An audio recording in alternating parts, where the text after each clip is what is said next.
welcome to another episode of Drunken Housewife Reviews. I'm Sarah, the Drunken Housewife, but it's before noon, so it's just water, not a margarita this time.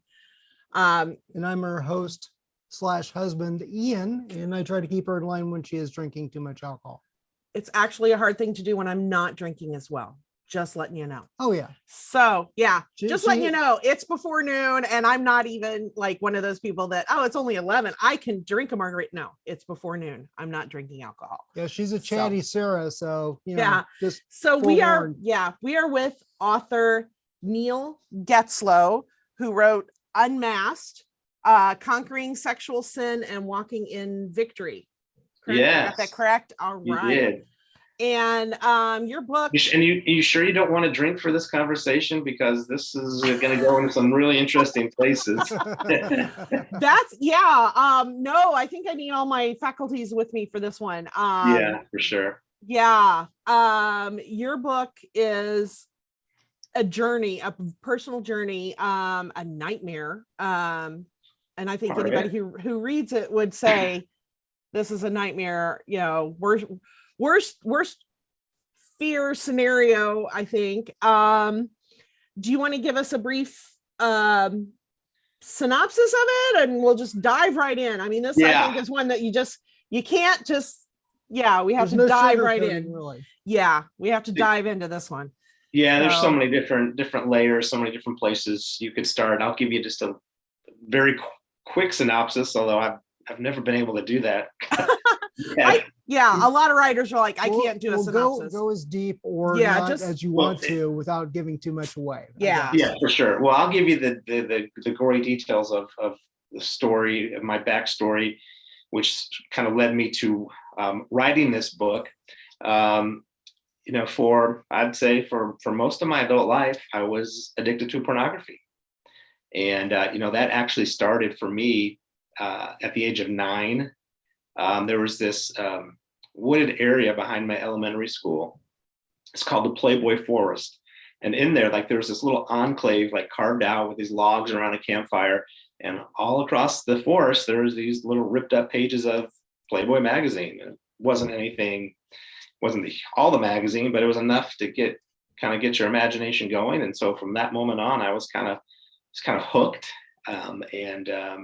It grabbed hold of me. That's a more common addiction than I think people realize. Yeah. It's not. A lot of people don't want to talk about it, or they're looking at it and they're realizing, oh, this, maybe it isn't so good. I'm doing this, but no one wants to admit it. And people ask me all the time, why are you talking about this? This is the worst part of your life you're exposing. Well, yeah, but I kind of feel like I need to. Yeah. I mean, it's seriously one of those stories that probably there are more people out there that have experienced something similar that don't want to talk about it. But I mean, by you coming out and talking about it, maybe it started some conversations. I mean, I'd like to think so, for sure. Well, not only that, but anytime you can be introspective and actually be honest with yourself is always a good thing. Yeah, definitely. And for me, again, just from my journey, God became a big part of it for me. And so we'll get into that here in a little bit. Yeah. Okay. So I get exposed to pornography, and then that sort of, and again, I grew up in the late 70s and early 80s. So that was the question you always ask, if you went to a friend's house, oh, where is your dad's porn stash?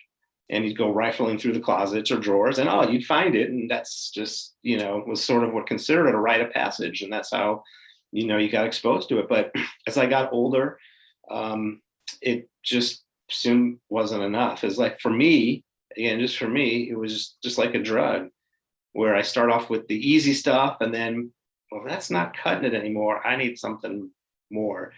And then it would go into, strip clubs, adult theaters, whatever.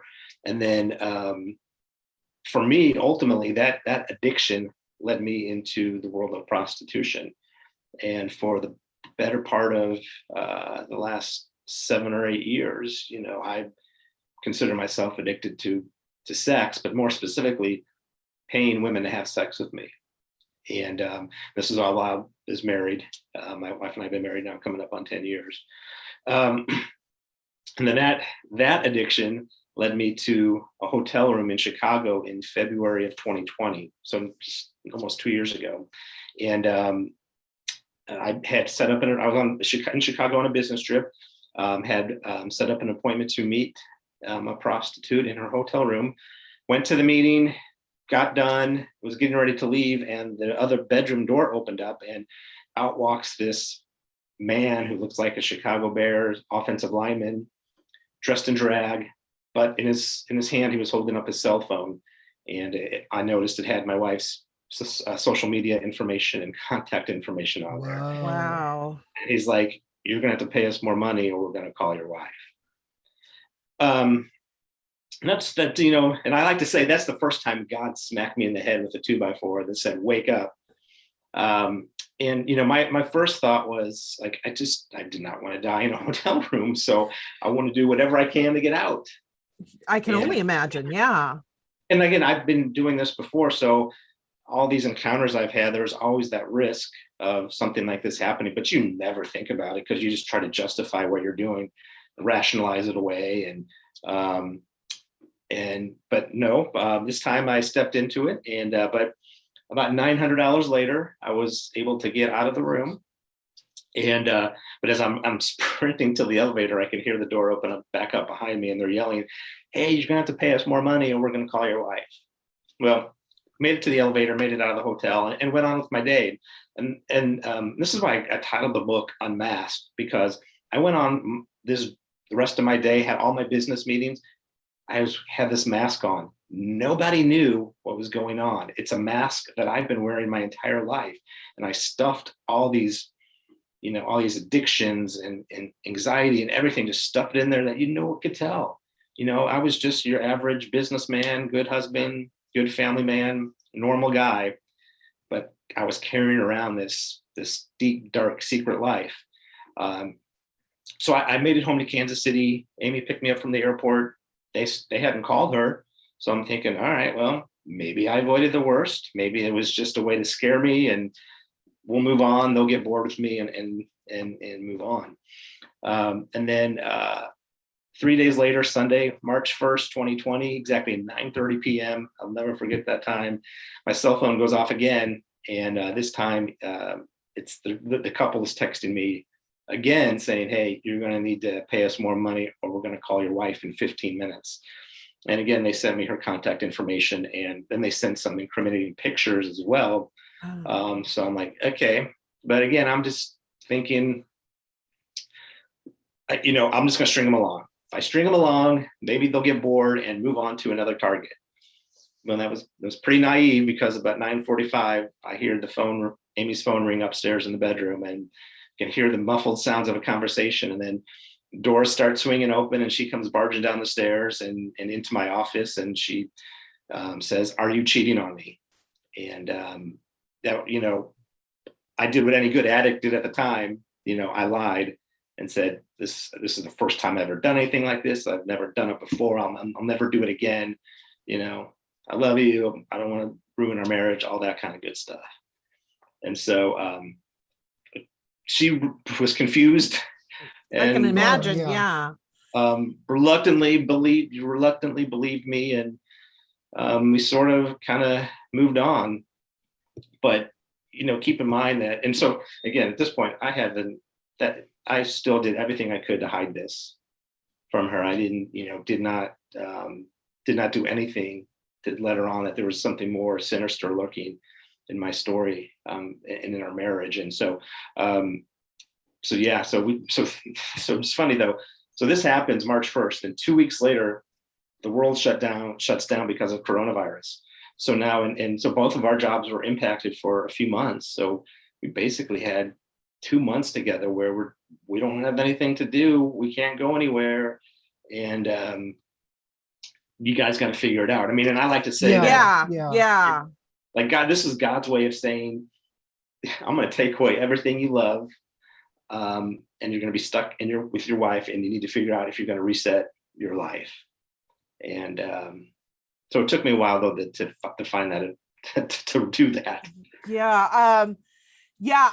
It's weird, the stories that are coming out of lockdown. Oh yeah, I'm It sure. it caused, I think, a lot of couples to have to deal with Whatever they're stuff, dealing whatever with. stuff. Sure, Yes. absolutely. And addicts too, to deal with their addictions. Well, whatever it is, as far as like, I mean, if you can't get to your whatever Whatever, it is, yeah, your dealer that of you whatever can't, it is. Yeah. and you can't get to it, then it's pretty much having to go cold turkey. Well, Yeah. yeah, you think about all the anxiety and fear and worry that's out there. Of course, people are going to turn to things to medicate themselves. And that's, for me, that's what I turned to. Growing up and as an adult, I turned, whenever I felt stressed or anxious, I would try to fill myself up on pornography or sex, or it was alcohol, or it was marijuana, all that stuff. I tried to fill up on it, and I never could do it. Until I started filling up on God, and that really, from a mental health standpoint, turned everything around for me. And I think that's key. You're hitting on the mental health, Yeah. because there's such a stigma with any kind of addiction and any kind of mental health issue in this country, which is so wrong. And I think it does keep people from getting that help that they need, from whatever the therapy, religion, whatever they need to deal with that addiction. And and that is so wrong. It's just so wrong that there's such that stigma of everybody has to be okay, and Yeah. nobody's supposed to have any problem. And it's like, no, that's not real life. That's not real life at all. It's pretty much a No. roller coaster where you're Yeah. having to, things are going well, things are going bad, and it's just trying to weather the storm per se. So Mhm. yeah. Mhm. Yeah. Yeah, and then for me, again, it's for me. It started with God. He gave me an opening and gave me a plan of how to sort of break free from this. But then the other thing that I had to do in conjunction with that was I did go to a counselor, and my wife and I went to counseling, and we talked to a professional to help us guide through, through some of these issues that we had. And so, like that's, the breakthrough moment for me happened on the very first visit when I met with my counselor, because he asked me this really interesting question. He's like, Neil, what's the first thing you had to remember you had to learn how to do as a little kid? And so I was like, that is deeply profound. And then kind of like the light bulb went on. I was like, I had to learn how to be alone. And so my parents got divorced right about that time I was discovering pornography. We moved into an apartment, moved away from all the friends I had growing up. There was no other kids at this apartment complex we moved to, so I was walking to the bus alone, coming home from after school alone. My siblings were all out of the house by this time.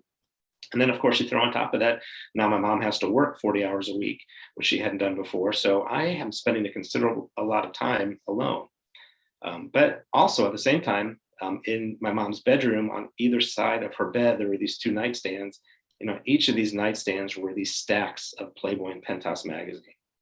And so that is how I learned how to cope and be alone, and try to help myself cope with the fact that I wasn't feeling the love that I wanted. I had this hole in my heart, and that's what I filled it up with, was pornography. And what it did was it created this shame cycle. So I would be feeling alone and unloved. So I'd go to medicate myself, fill up my heart with this pornography. I'd look at it, I'd feel better. But then when I was done looking at it, I'd feel this immense shame and guilt for looking at it. And then I'd say to myself, this is why nobody loves you. This is why you're alone. And then the cycle would just repeat itself and manifest itself over the course of my life. And yeah, I've heard that with a lot of addictions, whatever it is, there's that shame cycle. It's like you do whatever it is that you're addicted to. It makes you feel better, but then the shame starts coming in, and then the shame cycles into you needing that fix again. And I have heard that a lot from a lot of people that have gone through addictions and recovery, is that shame cycle. Yeah, it's Which, real. yeah. For me, it was real. I could not break free from it for a long time. But let me finish my journey. It was kind of a third of the way through of it. So because Yeah. I was able to break free, but there were a couple other things that had to happen. Because like I said, God hit me in the head 3 times over the course of a 6-week period in 2020. He hit me the first time in Chicago. Second time was about 6 weeks later, back home in Kansas City. Again, we're locked down together, and my addiction started to flare up. And I set up to make an appointment with someone I had known in Kansas City to go visit her. And I did it all on my laptop, text messaging, that kind of thing. And normally when I leave the house, like, I ensure that my laptop is locked, because I can't afford to have Amy on here, because if she gets on here, she's going to see all my secrets, and then Yeah. double life is exposed. So I make this appointment. I'm 99.9999% sure my computer was locked, and I head out the door to this appointment, and Amy's at home. So, of course, instantly, as soon as the garage door closed, Amy was on my computer. But here's the thing: it was unlocked. I seriously, I have no idea how I left it unlocked. And she doesn't have any idea how to use a computer, but somehow she managed to take screenshots of the conversation I was having, this text message conversation I was having with this woman. And 15 minutes later, now all of a sudden my phone's blowing up. It's from Amy, and she's texting me all these images and pictures that I've been having just a few minutes earlier. And she's like, what's going on? And of course I'm thinking, oh, now what am I going to do? Like, I need to find another lie or another way to sort of get through this. And, of course, I immediately turned around, came home, and honestly, I don't even remember what I told her. And whatever it was, she was not buying it. Of course, why would she at this point?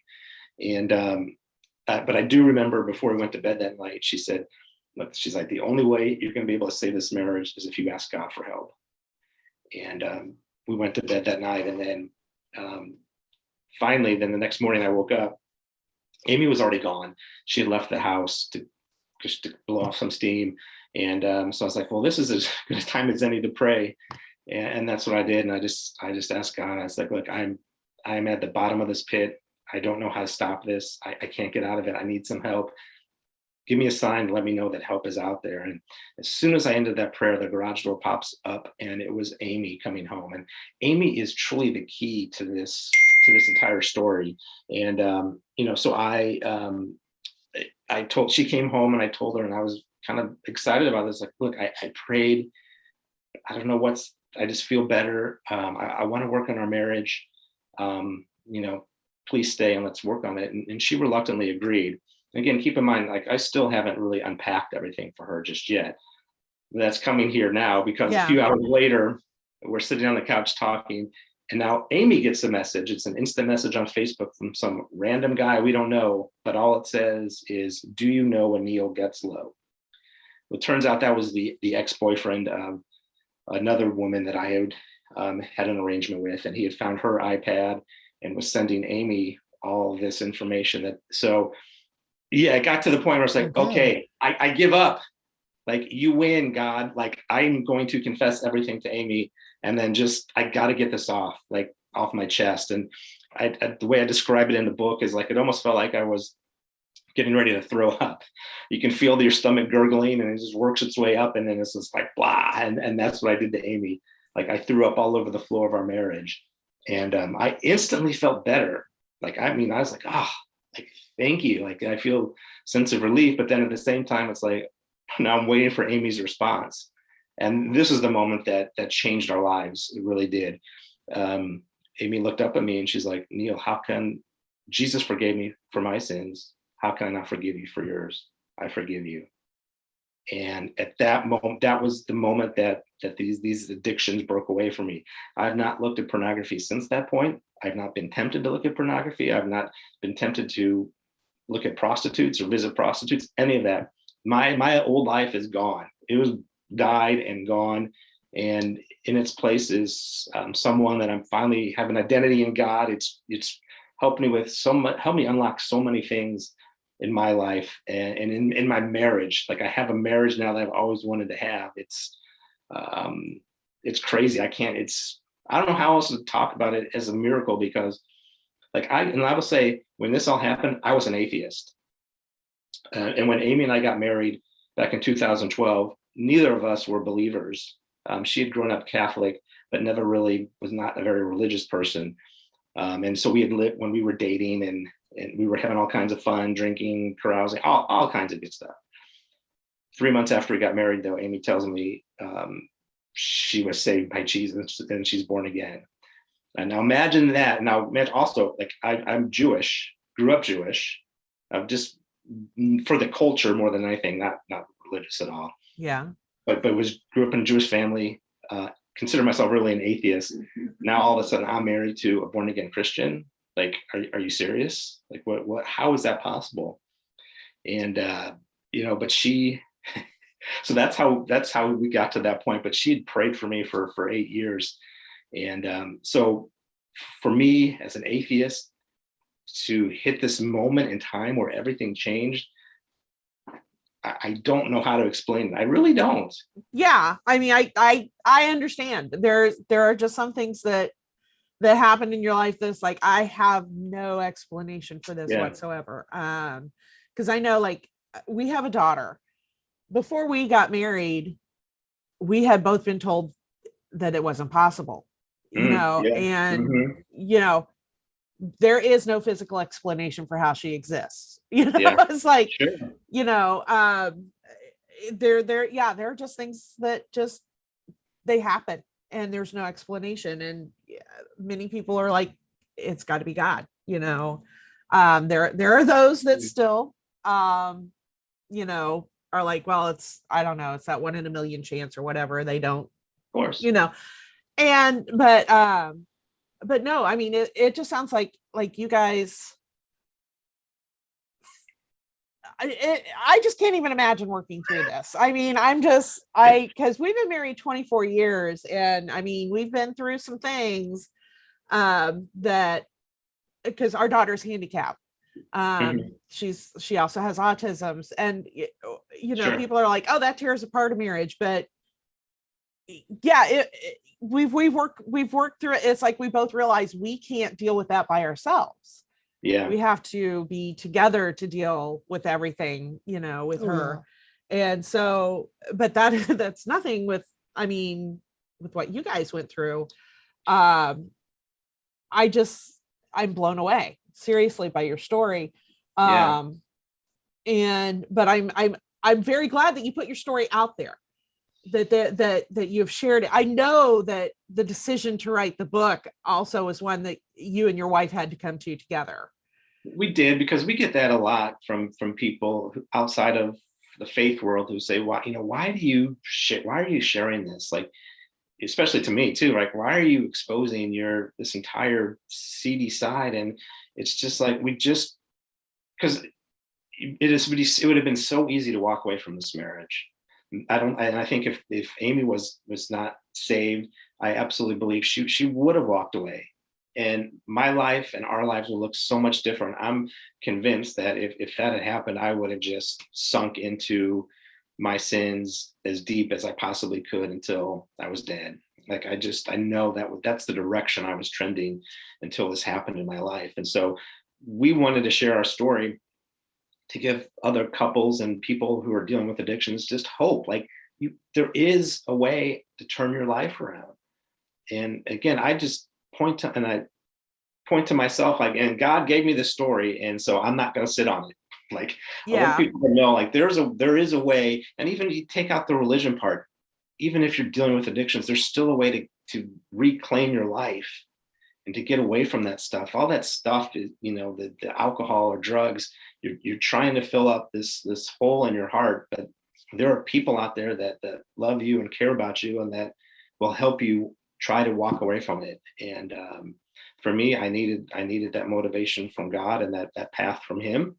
Like I said, I also had to, and Amy's forgiveness, like that set us up to be able to rebuild our marriage.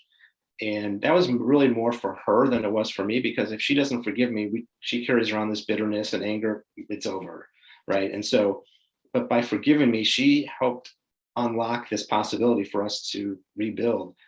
But what it didn't do is it didn't absolve me from any accountability or responsibility for my action. And I absolutely had to own up to that and stand up to that and realize the evil I was bringing into our marriage. and had to walk the walk, not just talk the talk. I had to actually walk out and be able to demonstrate that I am a changed individual. And it's taken 2 years. Amy, I think Amy's finally to the point where she believes it, like she can trust it, because obviously early on there was the trust issue, and we had a lot of conversations on our back deck that spring and summer of 2020 trying to sort through this. But I put this location tracker on my phone, and she's got access to all of my accounts and passwords and all that. Like anytime she wants to look on my phone, she absolutely can. And it takes time, but you can rebuild a marriage from after someone burns it down. Yeah. I did my best to burn it down, but we have absolutely together with God in the middle for us, we've rebuilt it. And it does take work. And you said that you went into therapy and she went into so is it like individual therapy and couples therapy for you guys? It started off as individual for both of us, and then it didn't take long. We got together pretty close, and we were meeting regularly, probably every 2 weeks with a counselor for a good 6 months. But I'd say now, like, we have a conversation maybe once a quarter, and we get in there and it's like, well, what do you want to talk about? Well, I don't know. Like, we don't have anything to really hash out. So we just spend 45 minutes talking to who's become a friend of ours now, our counselor, and just chatting about family and really focusing on other things other than our marriage, because it's not perfect. Nothing's ever perfect. It'll never be perfect, but we have things in place now. We have things that we do that help ground us, and that we're able to, if there are issues that come up, we're able to talk about it. I mean, imagine that. And for men, this is a big thing. You need to talk to your wives, because I shut her out for like I said, almost 6-7 years of our marriage. I shut Amy out. It's also one of the things that I discovered in talking to this counselor was like, it's like, I'm not surprised, because you were carrying around this baggage of these lies and you were adding to it every single day. It took all of your energy to keep those straight. So you had no time to have a real conversation with anyone, and it's true, because I kept thinking, I got to keep track of all these lies, and anything I'm adding on top of it, how do I keep track of it? It just was mentally exhausting.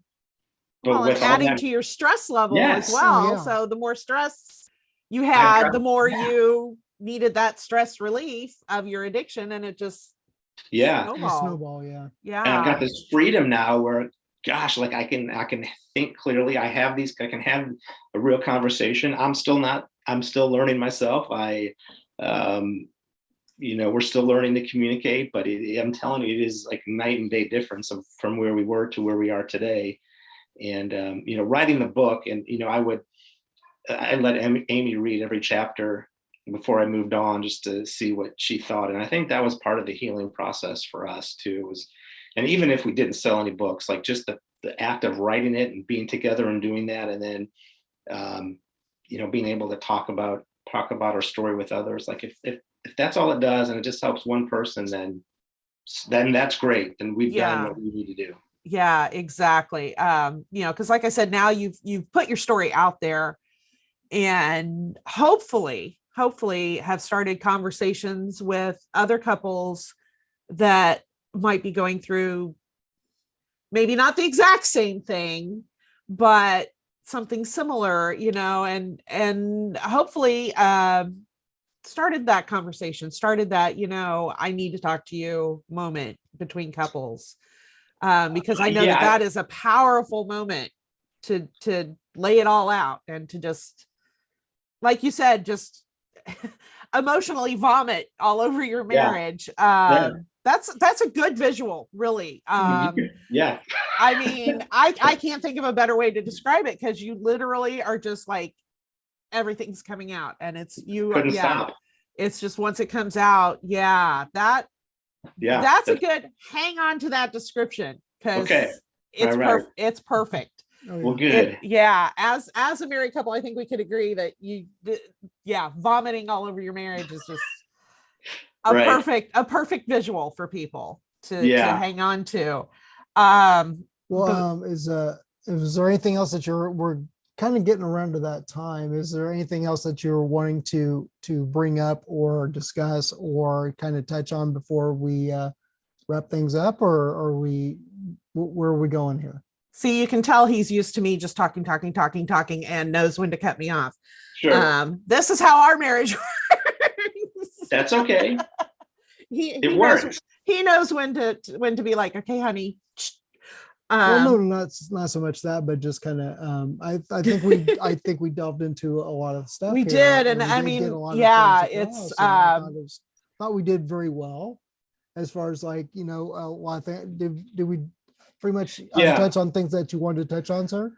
Yeah, I think so. I just want to encourage people that are listening and that might be facing. I know it's hard to face a similar situation, but certainly if you're stuck by an addiction, whether it is pornography, alcohol, drugs, whatever, like there is a way to turn around your life. For me, I asked God for help, and he doesn't do it all for you, but he certainly will light up a path, and it's up to you to decide whether you're going to follow it or not. So I say, ask God for help, but then also ask someone else for help too. Ask a professional. Those two things working together unlocked this new life for me that I can't even, it's still mind-boggling to me where I'm at today versus where I was just a couple of years ago. And it led to this. Yes, book, the book. Unmasked. Show the book. Yes.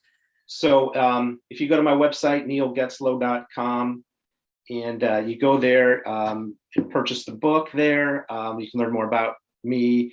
If you buy it off my website, I'll give you an autographed copy. And we're also donating $5 from every book sold to Run to Stop It, which is an organization in Kansas City that's fighting against sex trafficking. So something that Awesome. Okay. I'm passionate about. So yeah, you've been able to kind of turn this into helping others with. Yes, that is awesome. What we're trying to do for sure. That is awesome. So we've been talking to Neili Getzlow about his book.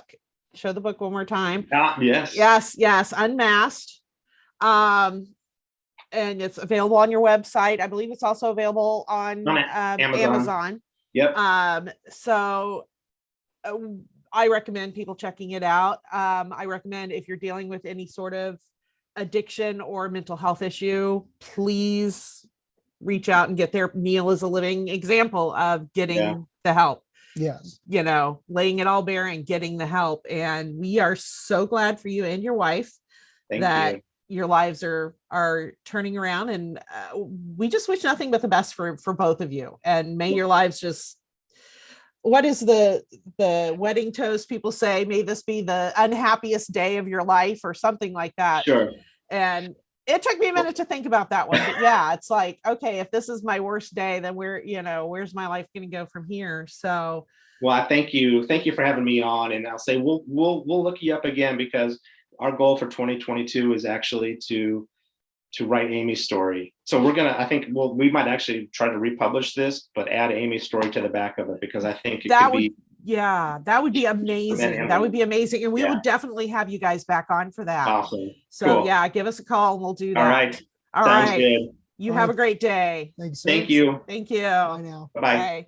Okay, that was our interview with Neili Getzlow, who I'm sure you can all agree lived through a nightmare. And we are so glad that he and his wife were able to work through it. And they pretty much came together and worked on it. And that can be a tough thing to do. It is. And once again, we would like to emphasize, if you are struggling with anything, please seek help. Any mental health issue, addiction, whatever. Wherever you need to find it.